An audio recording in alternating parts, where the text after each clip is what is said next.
এটা স্থানীয়ভাবে এই নদীটার নাম হচ্ছে কোদলা নদী, আর আমরা অফিসিয়ালি এটাকে আসলে কোদালিয়া নদী হিসাবে জানি। এই নদীটা নিয়েই আপনাদেরকে এতক্ষণ আমরা ব্রেক করেছি। আপনারা আশা রাখি আমাদের স্থানীয় যারা আছেন তাদের সাথেও আপনারা কথা বলেছেন। এই নদীতে আগে যেটা হতো যে বাংলাদেশি কোনো নাগরিক যদি এই নদীর কাছাকাছিও আসতো বা নামার চেষ্টা করতো, তখন আমাদের প্রতিপক্ষ কর্তৃক তারা বাধাপ্রাপ্ত হতো, যেটা গত কিছুদিন ধরে আমরা এটাকে উতরিয়ে এসেছি। বর্তমানে এই নদীটা যেহেতু বাংলাদেশের সীমান্তের অন্তর্ভুক্ত, এখন এই নদীতে পুরো আধিপত্য এবং নদীর পুরো অধিকার যেটা সেটা আমরা প্রতিষ্ঠা করেছি।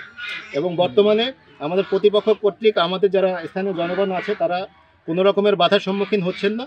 এবং আপনারা দেখছেন যে আমার বাম পাশে যেই নদীর উপরে দেখছেন এখনই আমাদের লোকজন প্রায় কাজ করছে, বাংলাদেশি মানুষ যারা মাছ ধরার চেষ্টা করছেন।